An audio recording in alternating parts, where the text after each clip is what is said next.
Anyone there? This is not a prank. We need your help. Jason is killing us. We need your help. Help! Help! Please, someone!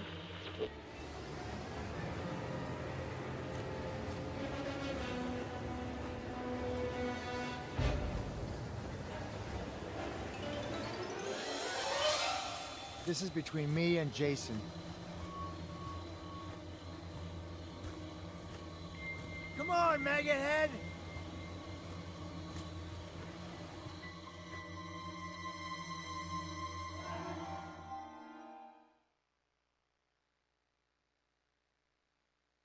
Okay.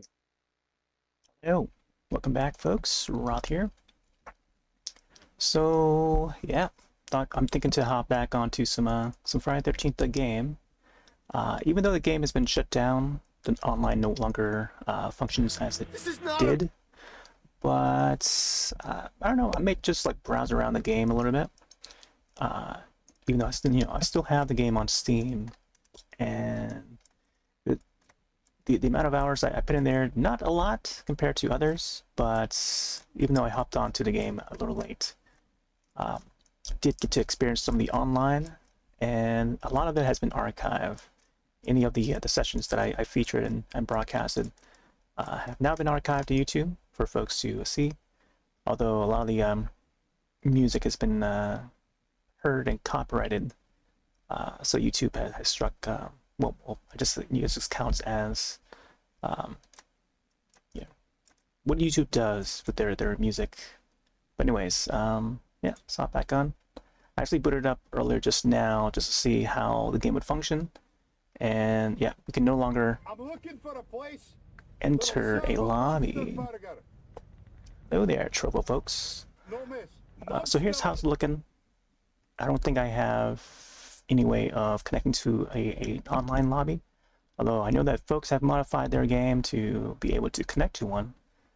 There are some custom servers that are still up, and folks are able to hop online. But I think for me tonight is just gonna do like some offline, and then afterwards we'll hop onto some Mario Kart World afterwards. Yeah.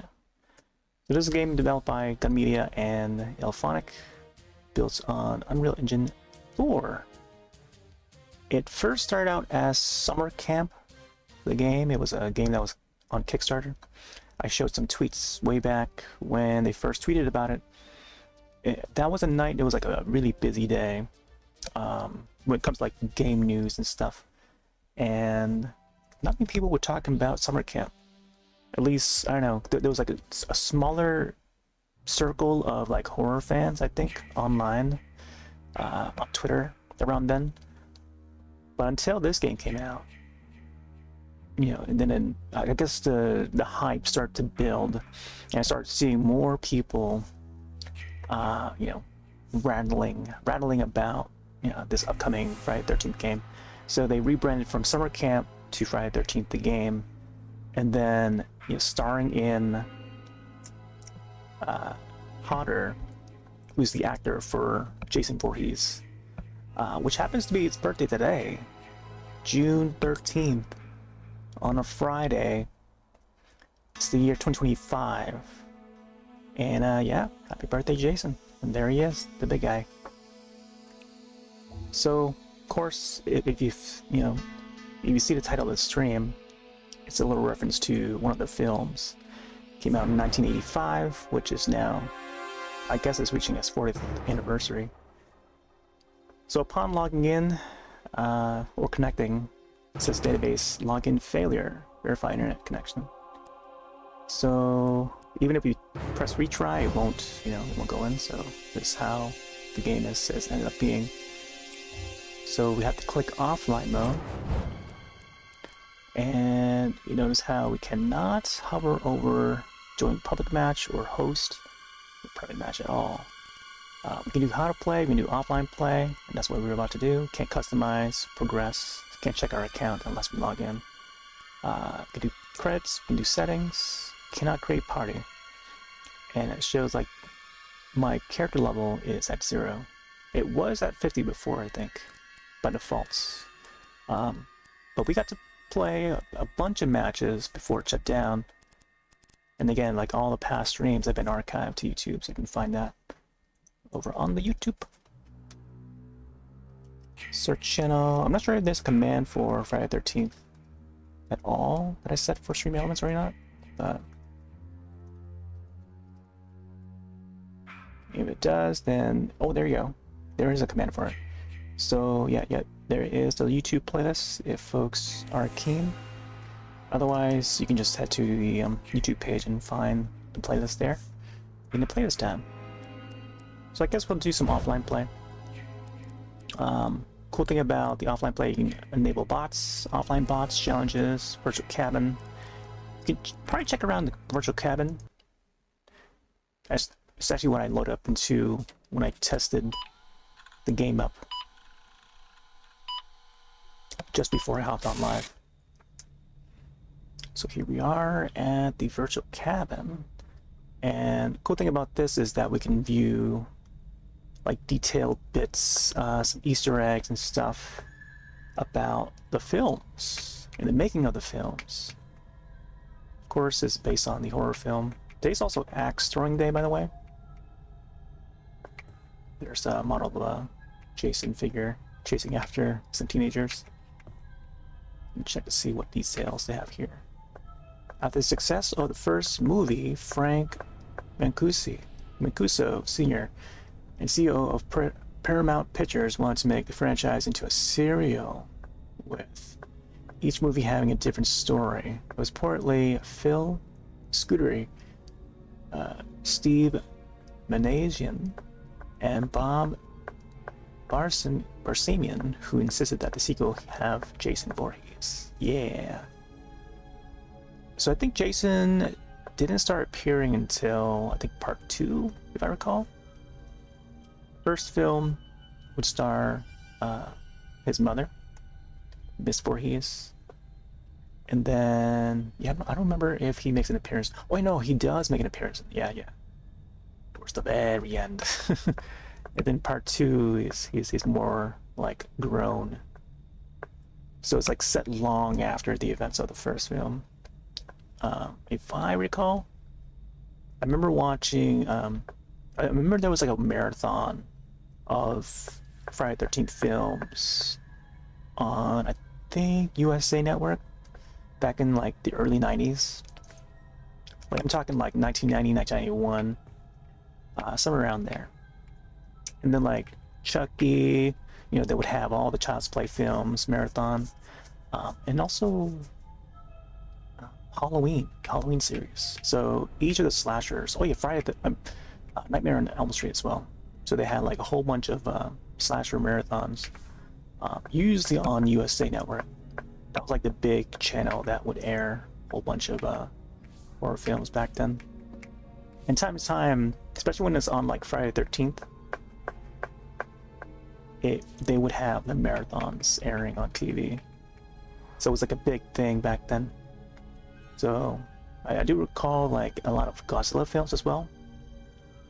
Depiction of final scene set at the Voorhees house. Oh. Phone. Oh, there's a number. Crystal Lake Police Department. Got some newspaper clippings. Seems like we cannot zoom in. Clock is stuck at 10:10. Okay. Piano. Music of the films, composer Harry Manfredini. Check the score real quick. Scored 8 Friday films. Some of these older music was reused in part 7 as well, but it was his first score of the original movie that set the tone for the rest of the series. In an interview, Manfredini described how that score took on a life of its own. The music became a character in that film. It's really minimal. There were really only 2 chords in the score. There was a sameness to that score. There was never any melody. Yeah. Some scores work well, depending on, you know, the medium or I guess the piece of media. Oh, interesting. Got some tiki masks. Writing the script for Jason Goes to Hell is an exceptional one, in that not a single teenager was called in, or called for in the script. Friday 13th is more than a movie franchise, but it was also a television series, comic book miniseries, and 4 novels to date. I do recall the television series. There was the comic book too, but it was sort of short-lived. It's like crossover events with like Ash and a whole bunch of other slashers and stuff. Even Freddy makes an appearance. Yeah, let's check out the fireplace here. There's a nice cozy area. You can see a little bit of the mask there, right above the fire. Most requested playable Jason was director Adam Marcus and actor Kane Hodder's version in Jason Goes to Hell. This is ironic given how little screen time the movie gives to the corporeal Jason. Yeah, I remember roughly around like 1992, 1993, me and my friend, classmate at the time, were in the same class, and I was in elementary. I was already a big fan of like Jason, and mainly Jason. You know, I was already well versed in, you know, some of the movies that we would see on TV, even though we were way too young to even watch them, but somehow we were allowed to watch them, but they just happened to be on TV and airing.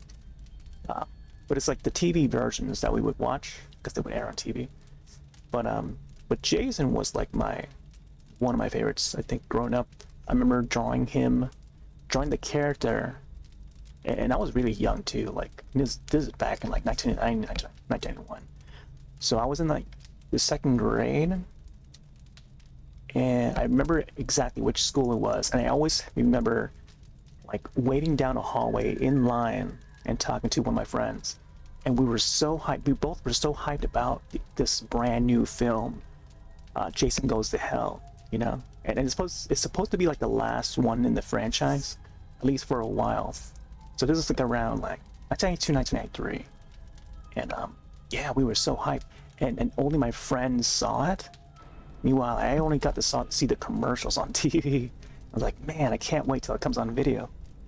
But yeah, that was always gonna be a memory, I think, ingrained. Or, you know, even till now, I still remember it. Like waiting in the hallway. I remember exactly which school it was too. I only went to that school for 1 year, and then I swapped to a different school in the same city though. Check this hat. Blue Cap song plays during Crispin Glover's idiosyncratic dance in Lion's Love Is a Lie. However, during filming, it was AC/DC's Back in Black that was played on set. In an interview, Glover recounts a scene that was the dance I came up with for it. They did not use Back in Black in the soundtrack. It was certainly an unusual way to dance to that piece of music, but the motions of the dance fit properly to that song if it was correctly synced. Yeah. Interesting. Yeah, there'll be some funky dances in some of the films, especially when it comes to like horror films. So Friday and also Nightmare, there'll be like dance scenes, and oh, interesting. I think I can actually move. See? Reset virtual cabin, change dick, counselor database. Oh, nice. H2O Delirious. Oh, these must be characters that they added. I remember, okay, so this was part of the Kickstarter project, I think. So this must be like a person that, you know, put in a lot to get their character and or name in the game itself. And a lot of these are content creators, if I recall. But, yeah. So I think, yeah, H2O is definitely one of them. Jason Mr. Look at less of all these names here. 1989, enter password. Interesting. So these, they're like profiles, and I guess each person who has the password for the, you know, their profile, they can log in and maybe they can check their info and stuff. Interesting. Didn't know that was the thing. Yeah, I think yeah, I kind of want to do like a thorough look through the cabin before we do any matches. So this will probably be like, I don't know, a good hour session, but we'll see. Release dates. Out of the first 10 films every Friday, 13th has been released on a Friday. Only 4 has been released on Friday 13th. With the secrets revealed, location scouts. Huh.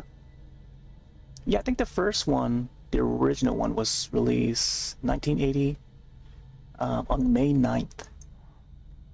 Almost close to my birthday. 3 days off my birthday, if you can imagine. But also 5 years off.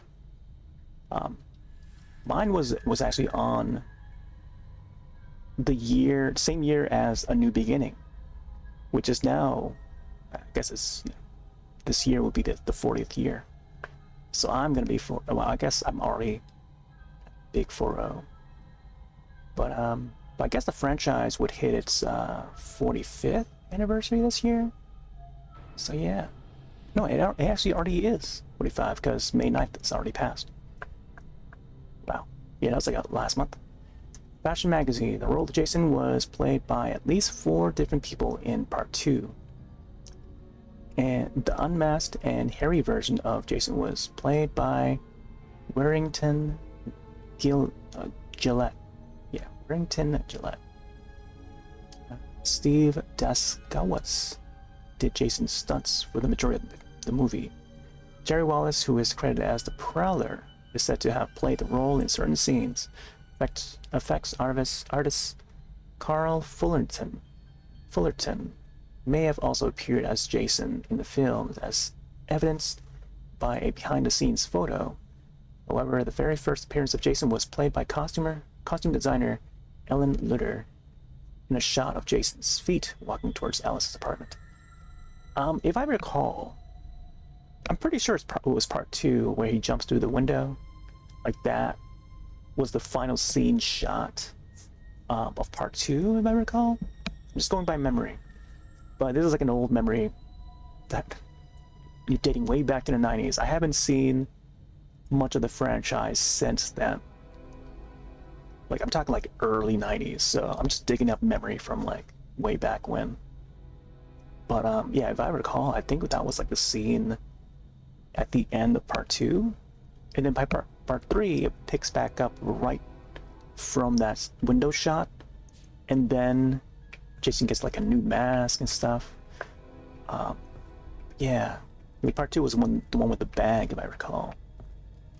And then they gave him like the actual iconic mask, the hockey mask, in part 3. So we start to see like a fresh mask. I don't remember if it had the red or the blue. But there's another portion of this cabin that has a collection of the masks. I think it might be up there. So it might head up there.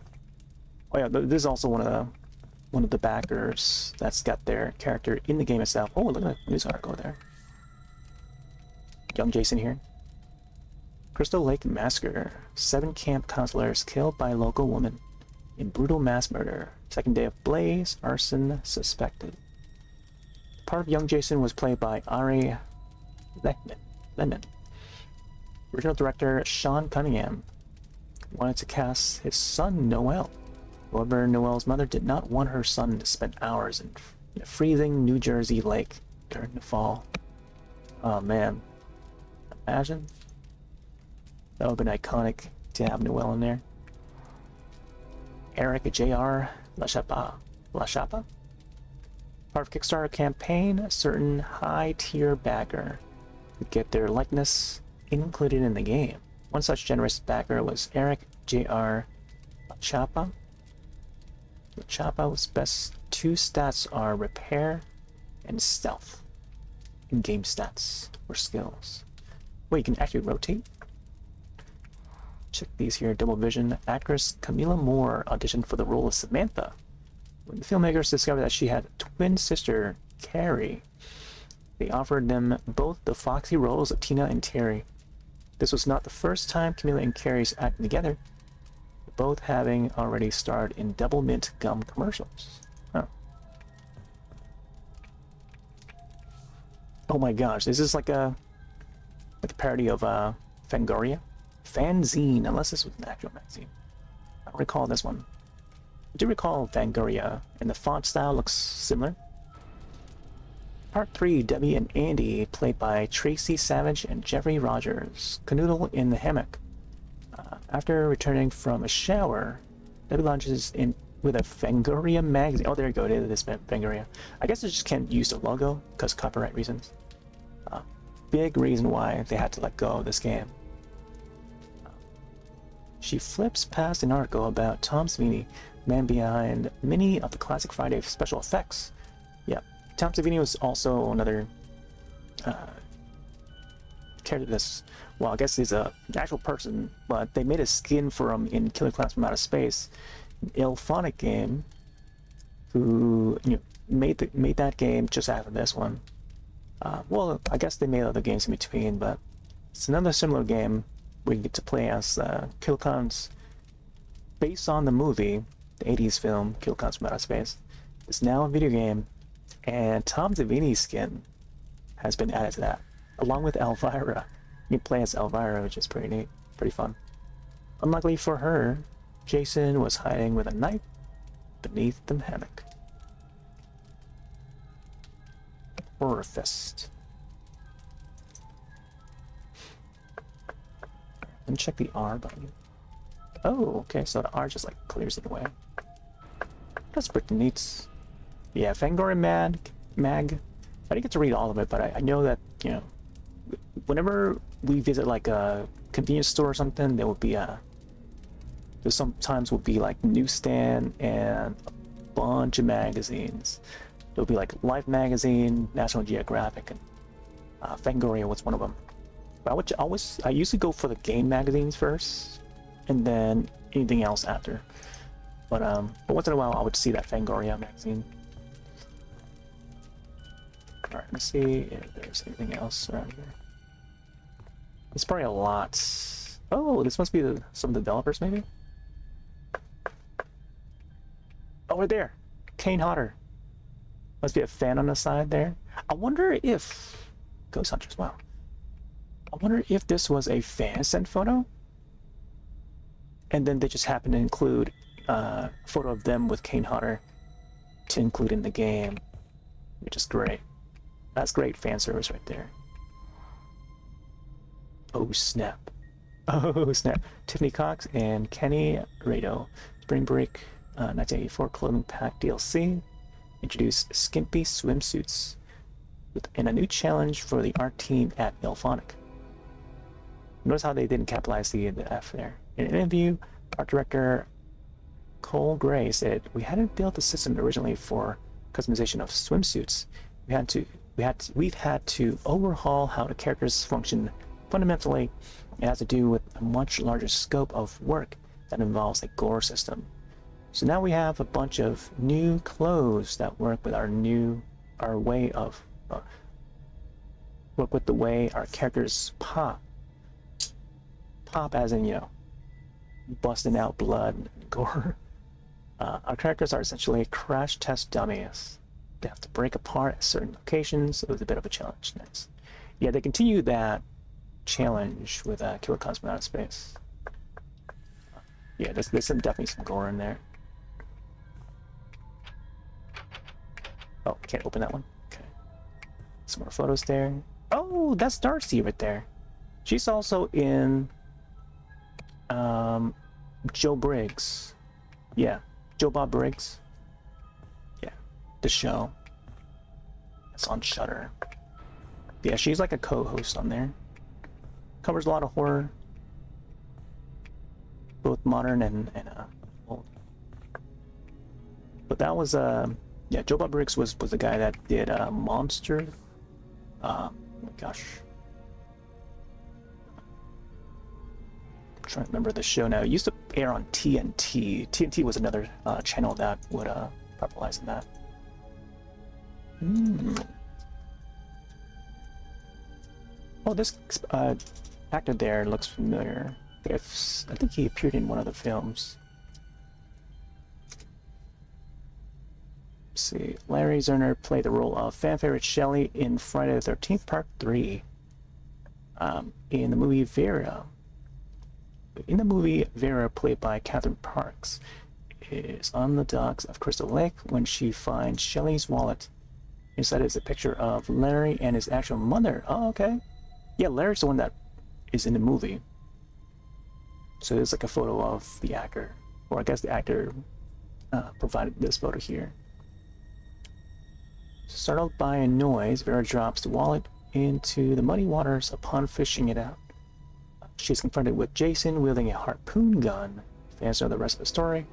They might not know is that after filming, Larry gave the washed out photo to his mother, who put it on her fridge as a memento. It stayed on there for 30 years before it was scanned and put into this very game. Wow. 30 years, this photo. I wonder if they have the negative for this. Oh, they even got the backside. Look at it, 1982. Me and Mom. Oh. So September? No. August. August 13th. August 13th. Must have been a Friday. Neat. Oh. Nice little, you know, bits of Easter eggs and stuff. I feel like not many people get to check these parts, because otherwise they would just jump straight into the game. It's one of the characters you can play as. Apple.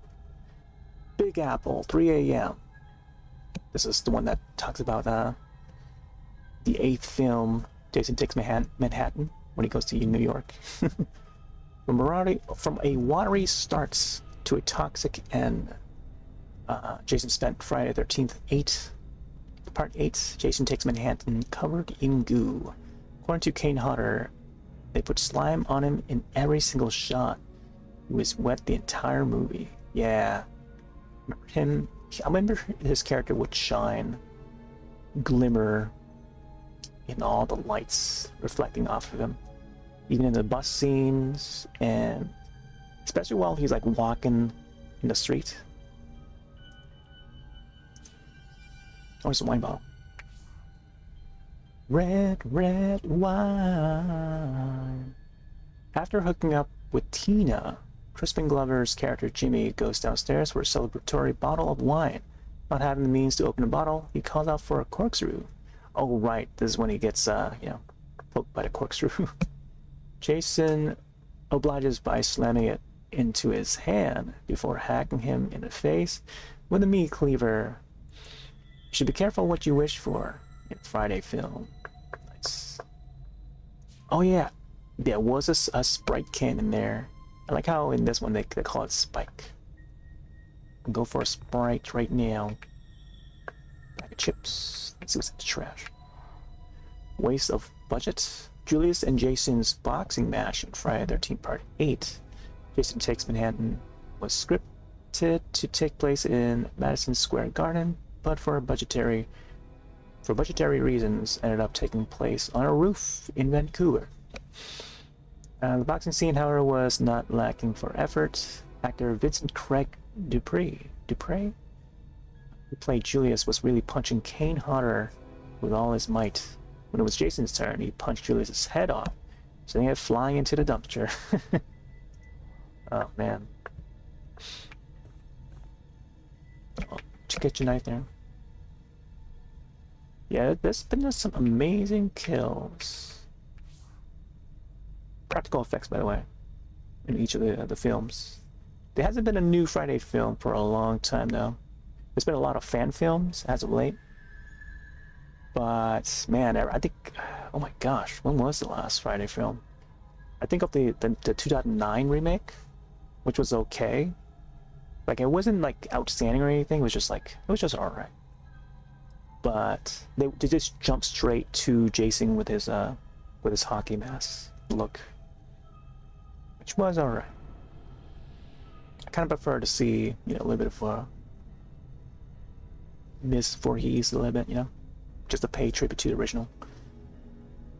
But it does take place at a campsite though, or I guess camping grounds. Developing story. Body of Friday the 13th murder missing. Feared stealing from Wessex morgue. Oh, yeah, this is when he revived. I think he gets a new mask in that chapter, whichever chapter it was. The mythos of Jason lies somewhere between the natural and the supernatural. He's a man who can be cut and killed, but he's also a boy who survived drowning. In one telling, his immortal dark heart switches hosts. In another, he is woundable. He is a woundable adversary. In a good campfire story, the definitive truth is always just out of reach. The truth is out there. Oh, you see the word guess. Cured meat and famous counselor. Cured meat and famous counselor. I wonder why one of the letters is marked underlined green. Remember all the names of the counselors. We got some garlic, we got some carrots, some lettuce. I wonder what we're making here. Maybe some soup. It's one of the characters here. Deborah Kim. Friday the 13th, the game features a wide range of voice-over talent. Counselor Deborah Kim is voiced by veteran Christina V. Oh wow! I didn't know Christina V was in this. Maybe I forgot about it. She voiced in the Viz version of Sailor Moon. Yeah, she did Usagi, I think. Either Usagi or no, I'm pretty sure it was Usagi, if I recall. She also did one of the songs too. If not Usagi, possibly Sailor Mars, but I might be wrong about that. We'll see. I don't know. But yeah, I know she did a lot of voices for video games, for a lot of Japanese animation, but namely, I do recall that she partook in the recent Viz dub.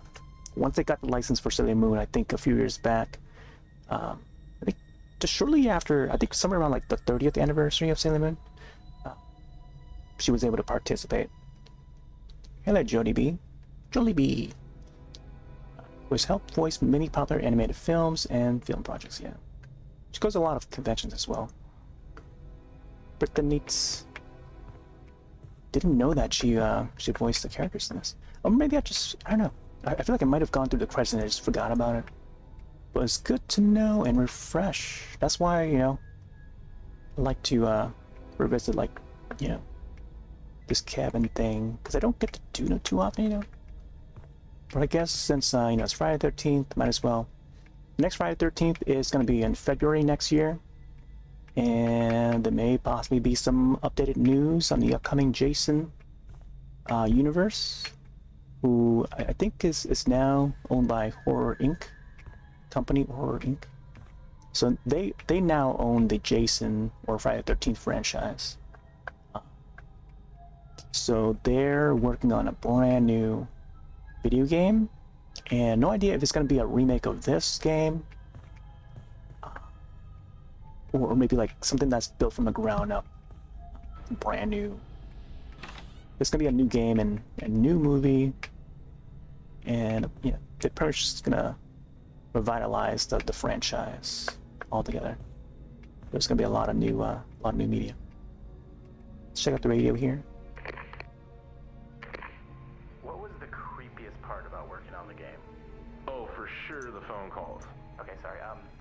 We good, Jolly. Start over, but this time incorporate the question into your answer. My bad, yeah. How about you? The creepiest part about working on this game was I get these weird phone calls to my personal phone. We worked on the game for almost, I think it was about 3 years, and every single Friday the 13th we would get these calls from someone. At first I thought it was someone at the studio, Paul or Dan or something, but it had to be like an F-13 fanboy or something. They would use this voice distortion and claim to be Pamela warning us to honor the memory of her son. Sometimes they would just laugh into the phone and hang up, but most of the times they would just, you know, complain about the game taking so long. That doesn't sound that creepy. It wasn't until one time I called the number back and heard this.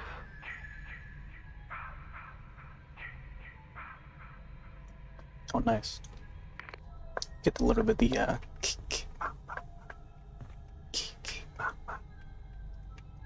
feel like something is supposed to be placed here.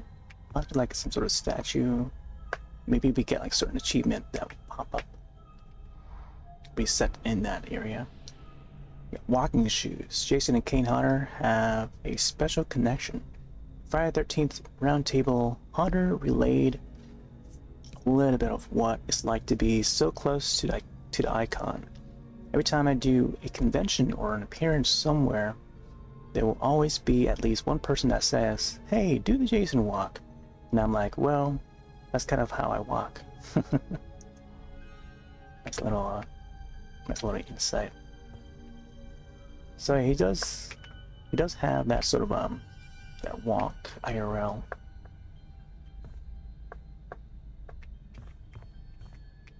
Do I play Friday Night Funkin'? No, I don't. I know it's a very popular game, but I don't. Let it be known that I do not plan to. And also tell your friends. Let them know. Oh my. Also, if you are underage, please do not watch this video. Do not watch this stream. There's bound to be blood. It's bound to be gore. It's Friday the 13th. You know what to expect. Or maybe you don't. Otherwise, ask your parents for permission before you continue watching this. That's my one little warning. So if you're under, I don't know, if you're under 13 or something, click away. Legend Shampoo. Love from Mars. It's a barcode on it. Shaving cream. Nudity is one of the hallmarks of Friday the film. Principally female nudity. In the 9th installment, The Final Friday, Adam Marcus subverted the expectation by including a male nudity in roughly equal measure, including a scene which has been described by many as homoerotic shaving scene. Oh, yeah, I don't recall that one. Maybe because I watched the TV version. Gangsta. Blood over here. This must have been Manhattan, maybe? We'll see. In Friday lore, Steve Christie is the entrepreneurial son of David and Louie Christie, who owned Camp Crystal Lake at the time of Jason's Shining. Steve takes it upon himself to renovate the camp and reopen it. By fixing the camp, he draws the murderous ire of the killer. Still reeling from Jason's death, who knows if it had been for Steve, perhaps Camp Blood would have remained dormant. Was there a Camp Blood? Must be next to Camp Crystal. And the world would have been robbed of one of his great fictional villains. Okay. Red Banana. It's a little toy here. Oh, there we go. Mrs. Voorhees, I think. Is it? Maybe not. Oh wait, this is the survivor. Yeah, because she would wear that sweater, I think. Chris. Actress Dana Kimmel played the scarred but tenacious heroine, Chris. Marguerite's Happy, however, played her stunt double. Okay. Okay, so maybe it's like, okay, so there's like a stunt that played her character. Today's also axe throwing day, by the way, which why Axis is it's a good emphasis, or I don't know, it's an iconic, important part displaying, I think, in today's session. It's pretty neat. Jenny Myers, let's see. Character of Jenny Myers, known as the girl next door, is voiced by talent Christina Klebe. Unlike her character, Christina is a bit of a traveler. Born in New York, Klebe spends her formative years in Germany, France, and Italy. Huh. I wonder if she still acts. toothbrush. Alright, so I think we covered most of the downstairs, the bottom floor. Nothing in the jars. It's all in first person, by the way. I think the game itself, when you're actually in a match, it plays in third person.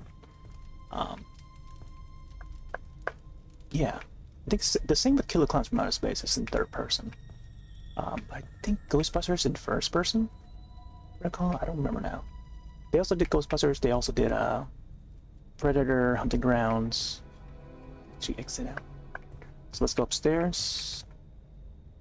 It'd also be like a thorough tour of the cabin. And there are the masks over there. We'll check that out in a bit. Bugsy Wilson and Chad Kingsington. Since the inception of the project of this game, developers knew that Friday the 13th the Friday the 13th experience had to be multiplayer to capture the magic of the movies. The multiplayer experience is what got us the license, said co-creator Ronnie Hobbs. Sean S. Cunningham saw our game, saw that it was multiplayer and it could essentially play out like a film. They have been wanting to make a Friday the 13th game for a long time too, but all they were ever pitched was single-player games. Yeah, games. I don't know why they wrote it plural.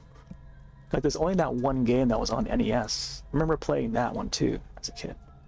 Me and my uncles tried to figure it out, how to get Jason to appear, and whenever he appeared in that NES game, it's like, wow, I was always excited to see it. But it was funny that we were playing as the counselors in that game. Oh, and also now there's an indie game, part of Steam Next Fest, where it borrows. It's sort of like kind of has some influences. It's more of a mystery game, but in some of the screenshots it showed like this Jason in there. But let me see. Let me actually find that one. It was a game that I was thinking to maybe feature for today, but I was kind of hesitant on it because of the content that's in it is sort of like not appropriate. There's the February one. Let's go to the June one. Let's see if you can find it. It was Vanilla Beast right there. So Mystery Kink. So this one has like a sort of camp setting, and bits of it is inspired by Friday the 13th, the game, the NES game, I mean. So straight to this one here, like you can tell from this map. So in Friday the 13th, the NES game, you can bring out a map and you get a view, top-down view of Crystal Lake. And it says there, welcome to Camp Crystal Fake. It's a little nod to Friday the 13th. But it's got some kinky stuff in there, lots of comedy, pink tacos, if you know what I mean. You know, so it's a very adult comedy. And they toss in some references to like horror films here and there. Yeah, you see what I mean. So there's this Pinhead over here, the Hell Priest. Lots of horror stuff. Here's the campgrounds almost. Step into the barn. Just there's some stuff going on there. A bit of a Scooby-Doo influence as well. So it's more of a mystery game than it is like a horror game. Oh, I think this is supposed to be Urban Legends, if you recall. It's got the hook. Fisherman, yeah. So it's kind of like Urban Legends a bit. So they mix in a lot of stuff in this Camp Crystal Fake there. There must be the house. But I don't know. Maybe I can fit this in. I don't know. Well, we'll see in the next hour if I can fit it in or not. But if not. Oh, and also the Big Lebowski. So it's a lot of movie references in general. So there's the dude. They call him some dude, I guess, in this one here. So he pops up at the diner. But yeah, I was thinking to hop onto that too, but it wasn't too like Friday-ish for me. So instead, I just hop onto the actual Friday the 13th game. But maybe sometime in the future, I can probably hook up the old NES and plug in some NES Friday the 13th. Oh, here's another one here. Week number 4, original mask owner. Oh man, yeah, that's like some trivia stuff. So the green letters would probably match up to to like a secret word or password or something. There seems to be. According to director Joseph Zito, he and the cast believe Part 4 to be the final Friday film. Not only was the title the final chapter, the script called for Jason's head to be split open in the final kill.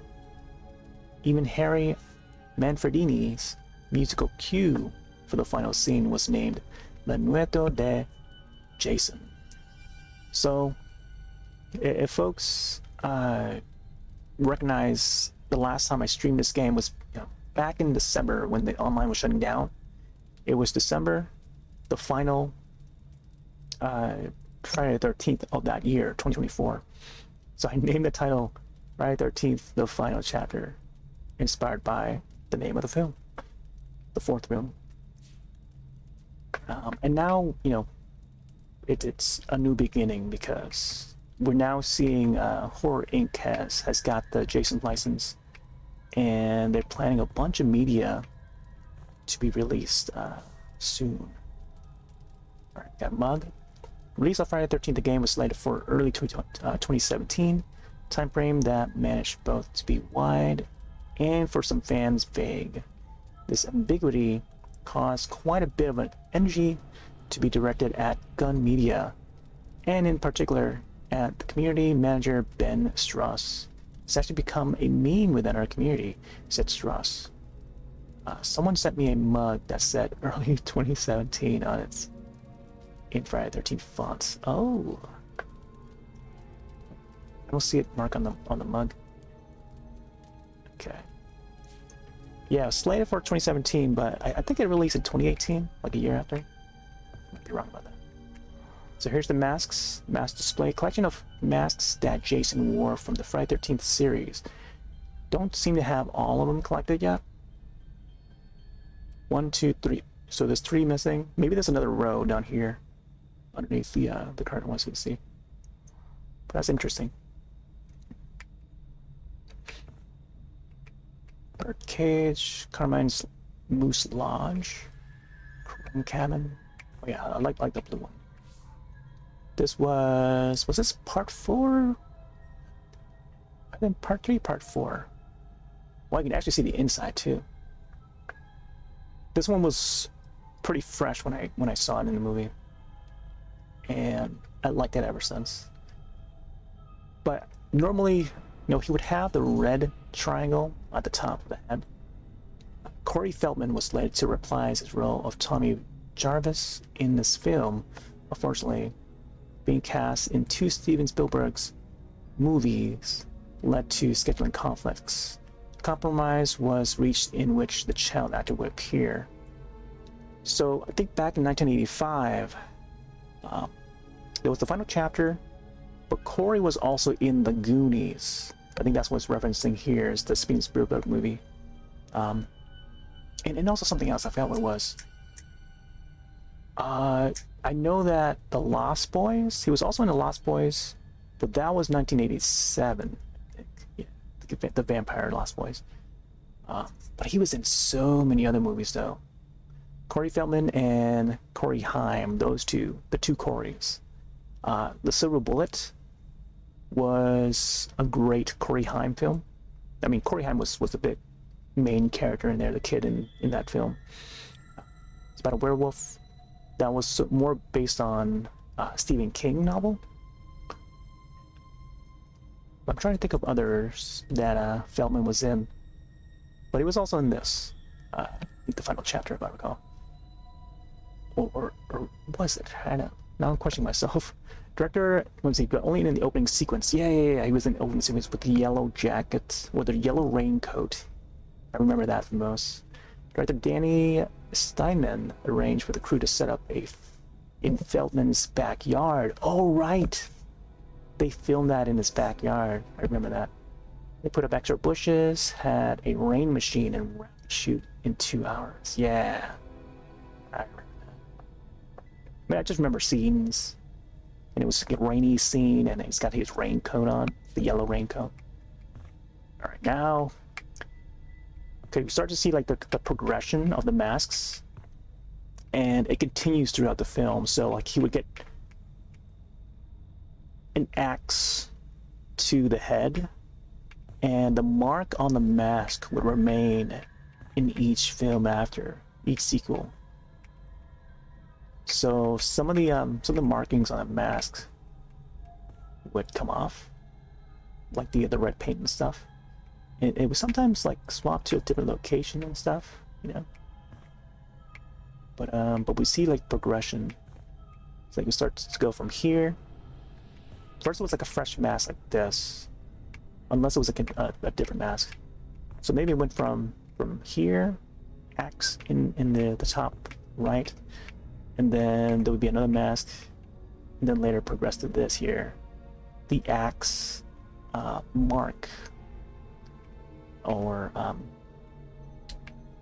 damage would continue to increase over time each film, so we start seeing it more and more, and then eventually it just like start to, you know, almost look like it's broken in half, you know, towards like the final film, which is a neat little detail when you watch them all in a row.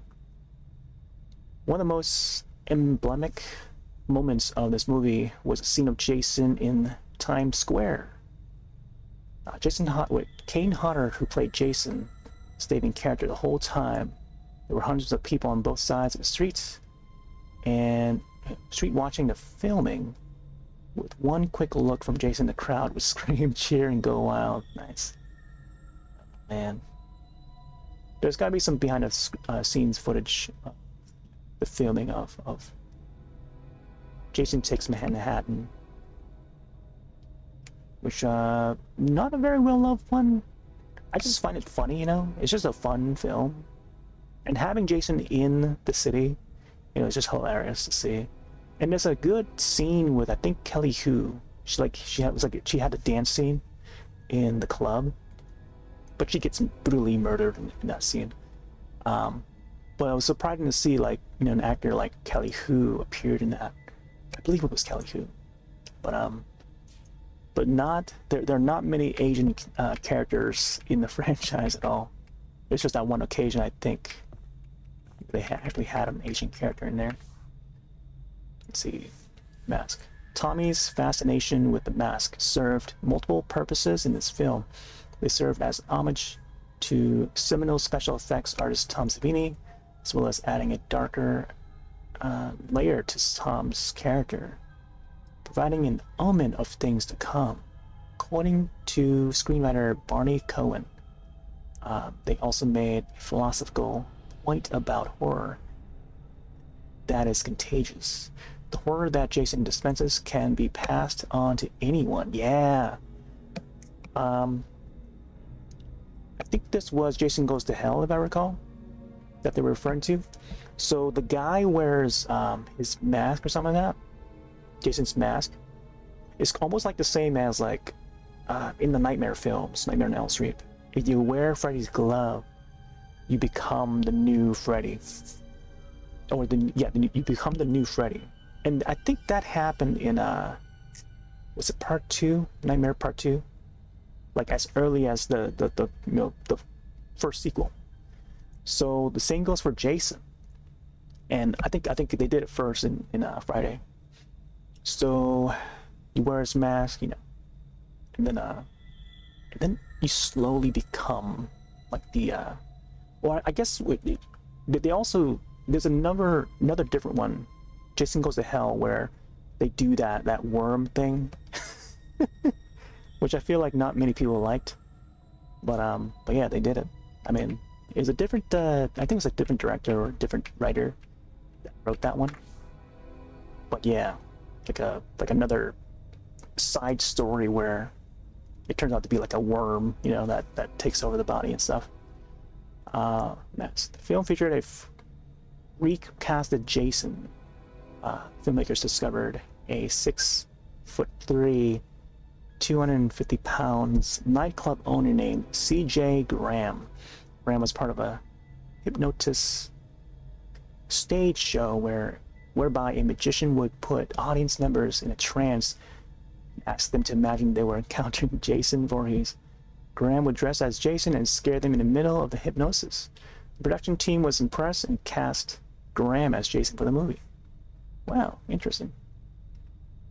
Neat little tidbits there. Wow, look, you can see the, like, the scratch marks on it.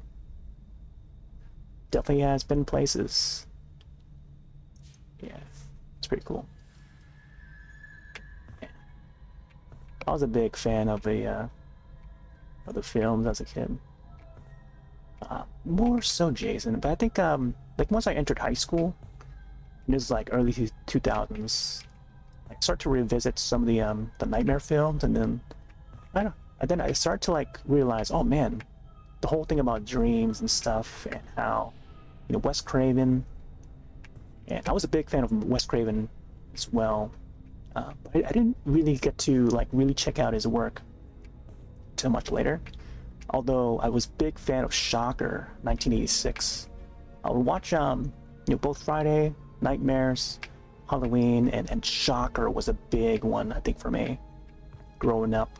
Shocker was 1986, I recall. Might be off on the year, but that was another one that I would watch a lot back in the early 90s. Shocker, House, 1985, another Sean S. Cunningham film. I have the DVD of that. It's been re-released on Blu-ray in the past few years. Big one that I've been waiting for a long time. They finally put out on Blu-ray. It's a whole collection of the House films. And then also Vamp, 1986. Great vampire film. One of my favorites, I think, growing up. And yeah, I would watch those repeatedly. Whenever I was bored, I would just pop in the VHS and just watch them. Let's see what this is here. But yeah, Shocker was a big one too, among those VHS tapes. Let's see, Reckless Reggie, Part 4, Roya's Revenge. Playing one of the few characters to survive a Friday film, Shaver Ross played a heroic tractor-driving youth, Reggie, in Friday the 13th Part 5. Ross was offered a part in the following movie, but turned it down when he learned of the filmmaker's intention to kill the character Roth. Return of Reckless Reggie. Wow. So he was supposed to come back? Interesting. Okay. See, now I feel like I want to maybe revisit the series again. No, they probably have it for streaming. But since like today's Friday the 13th, usually it was hop around to different services, streaming services even. But it'd also be good to just own the physical version. And it's been re-released like multiple times. Shout Factory, Scream Factory, I mean, would have like a set. But now we're stepping to like the 4K era, and this now re-releases in 4K res. Another 24 hours of nightmare and terrors. Long Night at Camp Blood Part 2. The screenplay for the original Friday the 13th was initially titled A Long Night at Camp Blood. Oh, right. Camp Blood. Director Sean S. Cunningham, however, had always wanted to name a movie to be Friday the 13th. Even before he had finished his script, Cunningham took an advertisement out in a trade publication to stake his claim to the popular idiom. The new title was successful, although you can still see references to Camp Blood sprinkled throughout the series. Oh. Now, there was another one called The Burning, which also had like a camp setting, just like Friday the 13th, or even Camp Blood. And yeah, the killer in that he also had like a, you know, sort of a mutilated look. Like he looks like a mutant, you know. But yeah, it just seemed both the films are very similar, and they came out just around the same time too. But I think the Friday films just had a more solid and audience appeal, if I recall, because I remember reading about it a long time ago.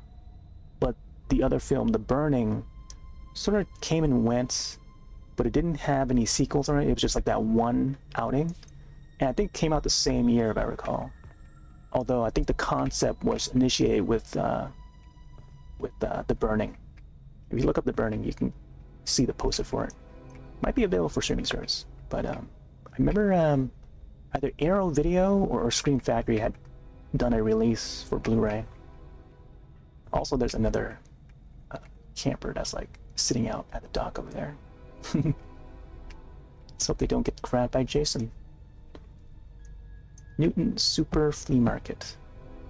Saturday, Sunday, 9 to 5.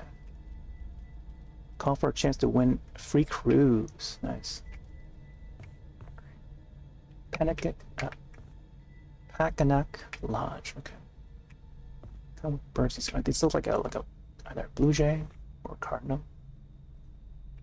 Alright. Can't seem to turn on the TV. Street sign there. Alright. I think we're almost through with this. Oh wait, what's this? Game development. Game development can be consuming and somewhat unique enterprise. Ilphonic founder Chuck Brungard described what it's like to be developing a slasher game in a conventional work environment. The fun thing is that we're in a high-rise building. We're riding the elevator with two people who have no idea what we're talking about. Yeah, the pitchfork needs to be a little bit farther from the eyeball to come out and hang, and the blood too. We turn around and there are people huddled in the corner. Nice. Okay, we got some road signs. Solid Weld Lodge. Oh, nice. We can go in here. Ooh, here we go. Camp Crystal Lake. Established 1935. No two Friday the 13th have filmed Crystal Lake at the same lake.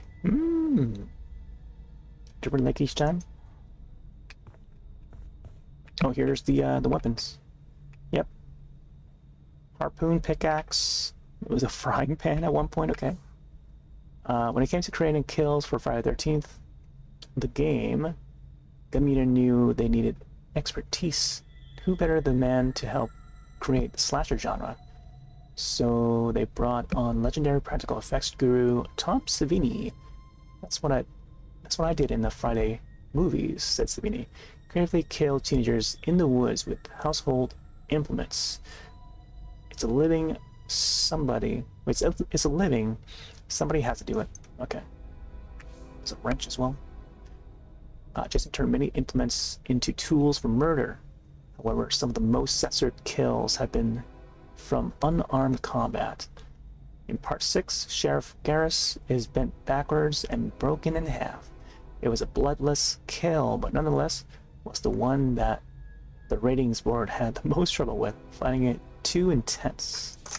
Yeah, usually with the ratings, they'll try to. I think with horror films, is always bending or stretching the borders. You know, it's always, I don't know.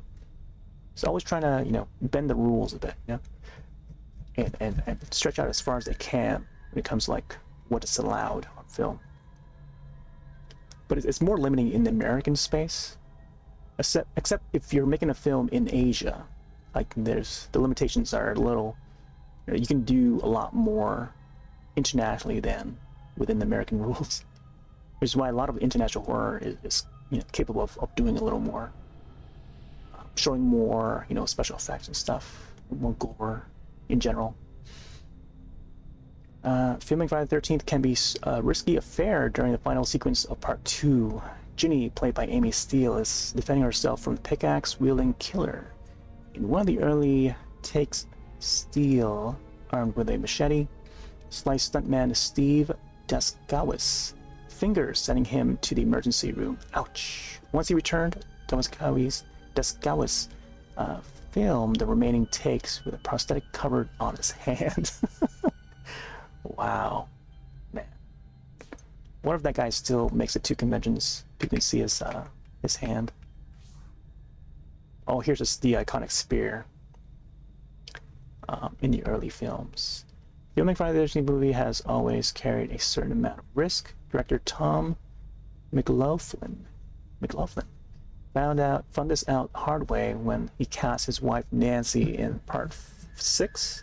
Nancy played the role of Elizabeth, whom Jason spears through the windshield of a Volkswagen Beetle. It came time to film the shot. Nancy sat in the car as Jason rammed the spear through the vehicle. The windshield gave way, but changed the trajectory of Spear, nearly impaling Nancy. Wow. And what if they kept that scene? Oh, here comes the axes. It's axe throwing day. To promote Jason Takes Manhattan, an axe-wielding Kane Hodder appeared on the Arsenal Hall show in full Jason regalia. Hodder didn't speak or break character through the entire interview. Credit to Arsenio for pulling it off.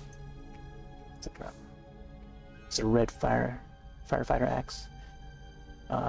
Hand-operated weapons. Preferring manual weapons like axes, Jason has never used a chainsaw in the dispatching of his victims.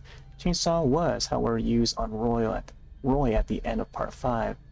In the climactic barn scene, Pam.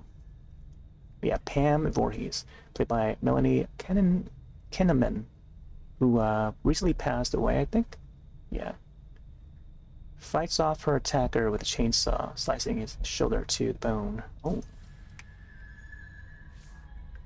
Special effects artist Tom Savini came to attention of the Friday the 13th filmmakers from his work on the movie Dawn of the Dead. Yeah, Dawn of the Dead. He was in that.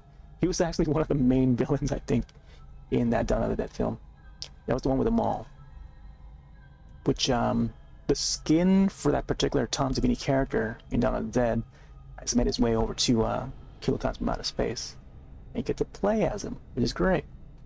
There's also a mod that you can play of Dawn of the Dead. It's a Dawn of the Dead mod for Left 4 Dead 1, Left 4 Dead 2. And you can download it from the workshop, the Steam workshop, which is great. So you can skin your character to look like Tom Savini from the film, and some of the other characters from the film too. But there's some cool George A. Romero's mods for Left 4 Dead series, also on Steam, but only the Steam version. It was a realism that was hard won. Savini had been a combat photographer in Vietnam. If the special effects he created didn't give the same feeling as what he remembered from the war, they weren't good enough. Yeah, he always referenced like the Vietnam War when it comes to like special effects and stuff. In each of the interviews that you do, like he'd always mention like, oh yeah, you know, inspired by Vietnam War and stuff. So a lot of things happen during those times. All right. In every movie on Friday series, the killer has used a machete. That's true. Oh, I can just click. Thought you had to use like E key. In Part 9, Jason Goes to Hell, it is Jason's right eye that shows machete damage, as opposite to the left eye that's damaged at the end of Part 4. Ilphonic and Gun Media corrected this for Part 9 in Jason the Game. Part 9 Jason in the Game. The devs took a poll to see if the mistake should be retcon or let be. The verdict was that it should be fixed. Many at Gunn, including Ronnie Hobbs, were still conflicted. There were some people that wanted it to not be fixed, but if we didn't, we couldn't live with ourselves. Yeah. Yeah. I feel like it would be neat to even have it at all, you know? And then, by the next update, they would just fix it. I just hope that no one noticed. Jason's, okay, there's a duck here. Jason's relationship with animals is undefined. In Part 2, Jeff and Sandra discover a dead dog. It is suspected that it is the work of the killer, although it's never confirmed. In Part 8, Jason Takes Manhattan, director instructed Kane Hodder, who played Jason, to kick a dog.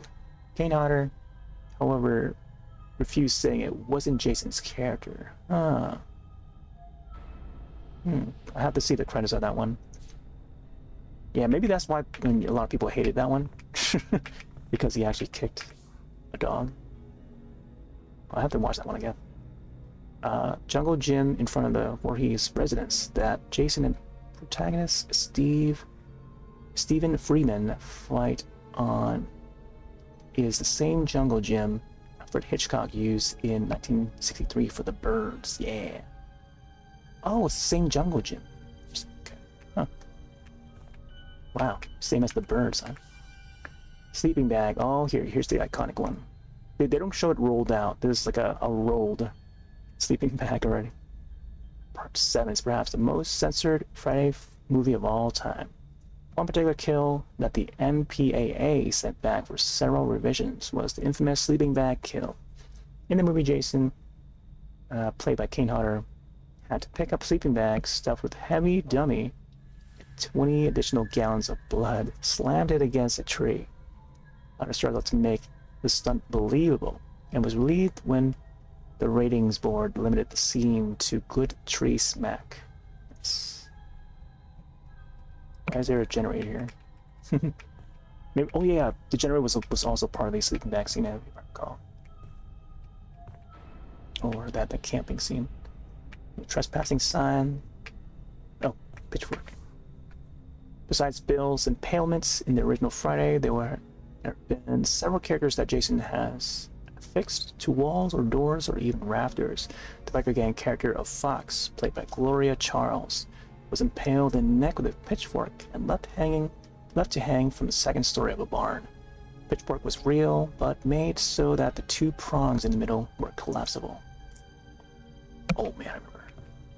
Yeah, this was the original, if I recall. Archery target. In the original movie, the role of Brenda, played by Laurie Barton. The audience is introduced to her character as she is moving a large archery target to the range. She places the target as an easel. On an easel, the foreshadowing arrow shot by prankster Ned whizzes by her. Late in the movie, Brenda is thrown through a window. As it happens, it was not Laurie Barton who did the stunt, but Tom Savini who played the flying team. Huh. I might have recalled that one. Like watching it, and I know it's like, oh yeah, that's gotta be Tom Savini. It has his body shape and stuff. Oh, here we go. Here's a summer camp, the official image that they put out on Twitter way back. I forget what year it was, but this was when like no one else was paying attention to this game. When it was initially announced, that was going to be like, oh yeah, Friday the 13th, like, you know, set at the camp, you know, set campsite. And this was like the first image that they tweet out. Let me actually find this image on Twitter. I mean, if I can search it, I can probably find it. Summer camp. They also have official Twitter too, summer camp.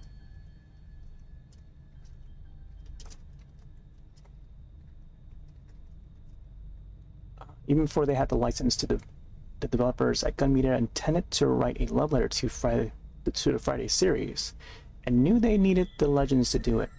Speaking of their early days, co-creator Ronnie Hobbs didn't mince words. Our goal all along was for Slasher Volume 1. Summer camp was to get Tom Savini, Kane Hodder, and Harry Manfredini. We knew that we needed those guys aboard. Couldn't do ourselves. Yeah, because they were intending to get Tom or Kane Hodder in to appear in the game, like either to somehow, you know, help either model for the character or something, to get a sort of likeness. And oh, interesting, I tweeted out the YouTube video for it. So here's the old tweet right here. Whoop, I mean, here's the old tweet. Some camp tweets. Keep my eyes on this one here. And so you can get the browser source to appear. So that tweet would lead to this one here. This one I tweeted back in March 13th. It must have been a Friday. 2015. Keep tabs on this Friday 13th inspired survival horror game, Summer Camp. And this was the official Twitter. Then Kane Hodder also announced that he was going to be in it. And there's that YouTube video. I showed this before. And look at it. See, no one was really paying attention to this game when it was first announced. Back in October 2014, they signed up. And it was through the Kickstarter, you know? And back then, we didn't know that this was going to turn out to be a Friday the 13th game, like officially. But this is their tweets back then. So by then, they, you know, it was already announced that they were going to be turning into Friday 13th, right there. So like October 2015. So I tweeted this back in March, earlier that year. So later that year, turned out that they rebranded to becoming Friday 13th, the video game. And this moment was when they started to shot up in popularity. And then it was slated for a 2017 release. It didn't come out until like a little later, I think. But yeah, I was really following this one, even leading up to this point. So this is when like it got really popular and people started paying more attention to this one particular game. But yeah, I was already on it on day one when they announced that they were going to make this game. And this was the announcement. Kane Hodder, Gun Media channel. Kane Hodder. Yep. The man himself. He's still wearing that same shirt, Hollywood. But yeah, it's on Gun's channel. Nowadays, not many people are trusting Gun Media at all. But yeah, I was already on tabs for this game. So, if you can imagine it. But yeah, this original image. I know that there's another tweet that I put out there, but that also retweeted that same image. But yeah, your sleeping bag will be your body bag. Slasher One Gun Media. This is before Gun Media was even known, you know? No one knew about this studio. But it's up to like folks who were into like indie horror games to even take note before it became like such a popular IP once they teamed up with the Savini, Kane Hodder, and then the rest of the team that they officially made it a Friday 13th game. Then people started hopping onto it. So there you go. Jason is dead. 2 for 1. Burger sale. Was there a Kiss single? Zombies in Space. Best movie of the year in space. There is a life force that is like sort of a zombie-like, more so vampires in space. That's another 1985 film. I need to also rewatch that. Great space vampire film. Look at these masks.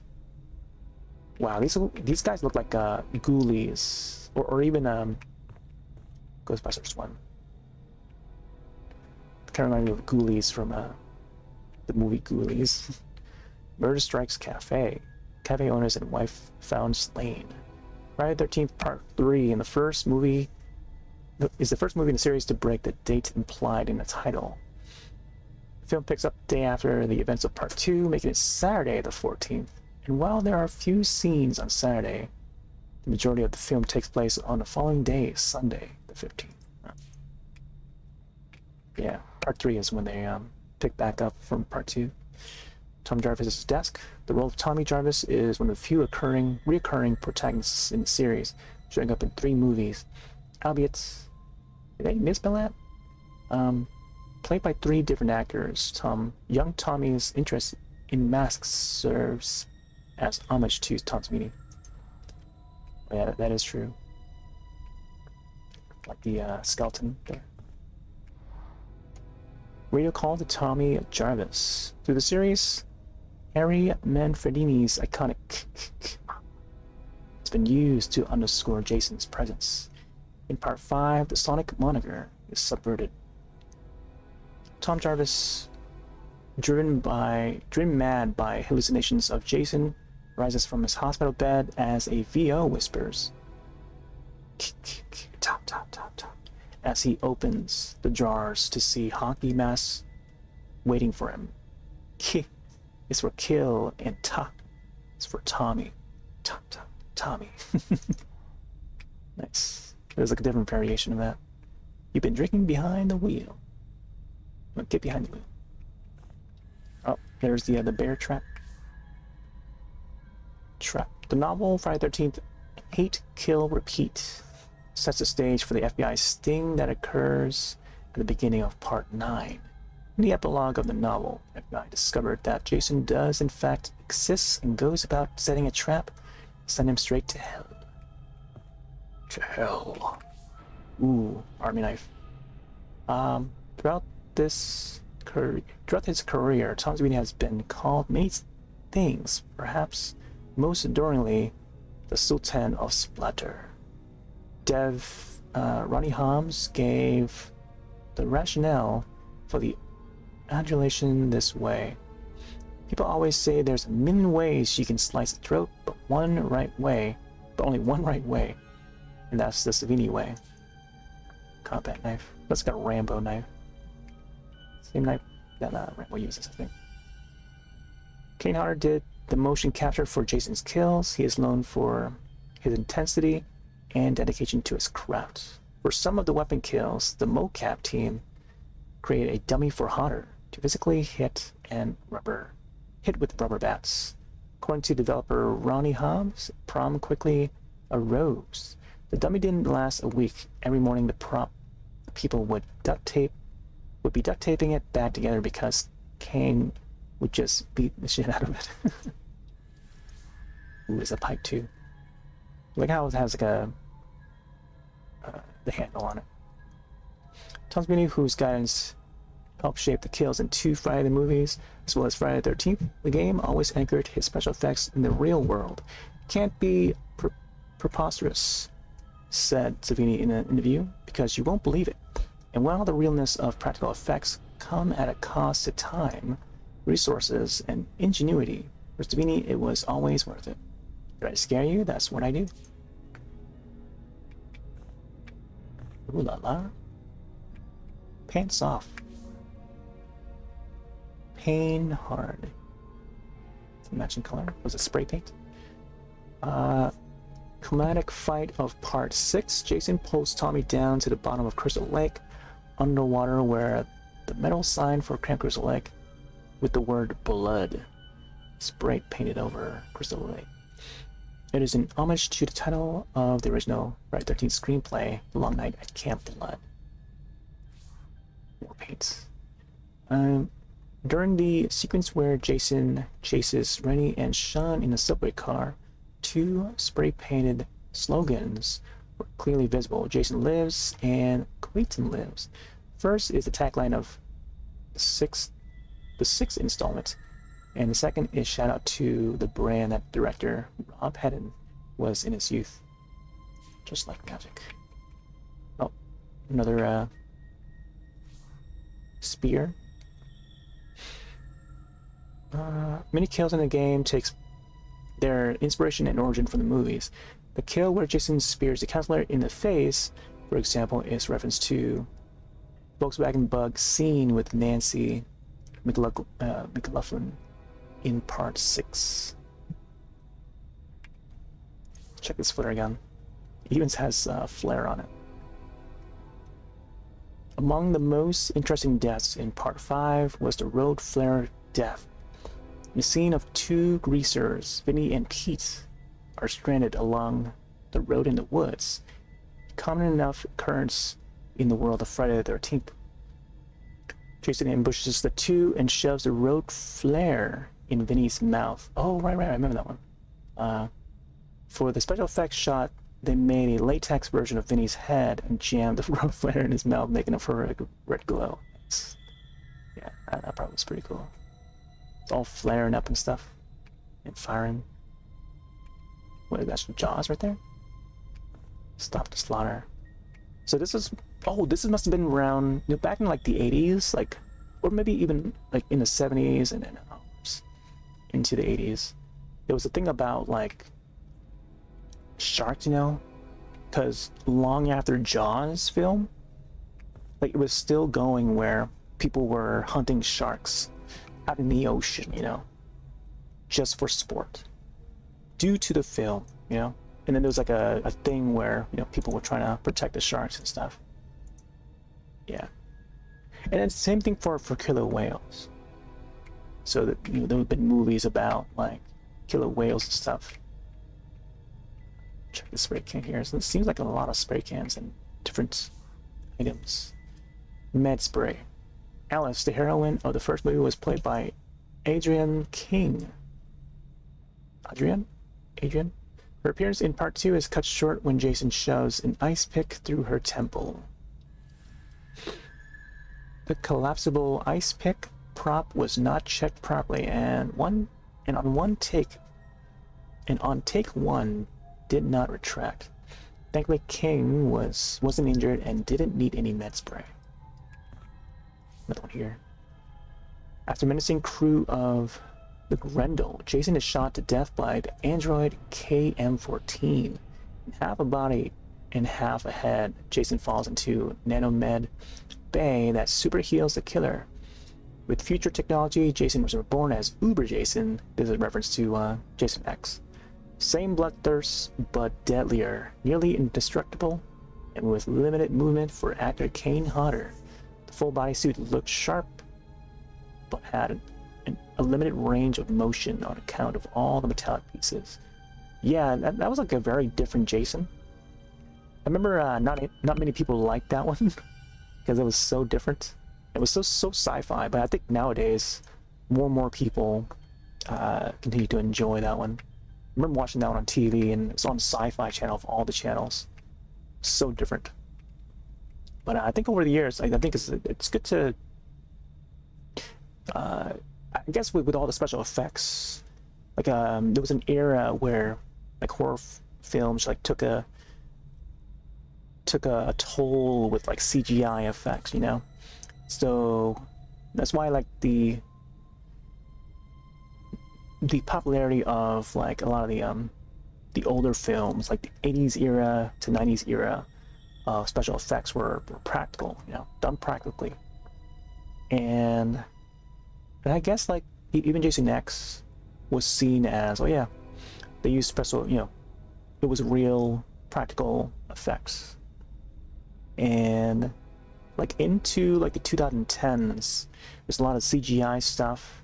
The Thing, 2011, the studio favored CGI effects rather than practical, and that's when like, you know, everything just like really rolled. I think a lot of indie studios were bringing back like the whole practical stuff, so now we're seeing a whole lot of that. It's like a mix of both, but it is definitely more appreciated when it's like, you know, practical effects. Which is why I feel like one of the main reasons why a lot of people like Jason X now. But for some reason, like when it comes to like Jason Takes Manhattan, it's a lot less people liking that, you know. There's always an age where like it shifts from one time, you know, people not liking it, and then years later, like decades later, and then people like it. And then maybe who knows what happens in the next like 10 years, maybe people are not going to like it again, you know, that same film. But it seems to be the trend. I feel like with the younger audience, it's like whenever like the younger audience get into the scene, it's like they speak their mind about like some of these older films, and then thus becoming like that new trend to hate on a film, to adore a film, you know. It's always one or the other. And the same thing goes for like the Alien films too. Like not every entry of some of those franchises is well liked. Some more than others, I don't know. Pig Splitter. Like the movie that preceded it, Friday the 13th, the game had its own problems with censors. Germany's ratings board, the USK, found the game so violent that they rejected the game at launch. I don't know if it's still released in Germany yet. Germany definitely bans a lot of games. I had to like buy a game, give it a game to a friend on Steam because it wasn't allowed in the country.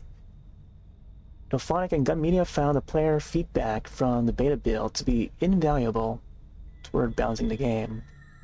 According to dev Ronnie Hobbs, one item that required adjustment was firecrackers. If you played the beta, you'd know that firecrackers used to be the least useful item in the game.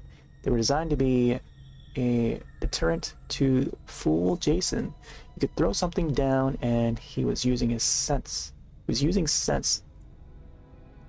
And if he was using sense, he would see sound pings, and you could run the other way. Firecrackers now can stun him. Yeah. Pocket Knife. MPAA ratings board, Motion Picture Association of America. The Friday the 13th franchise has long had a cat and mouse relationship.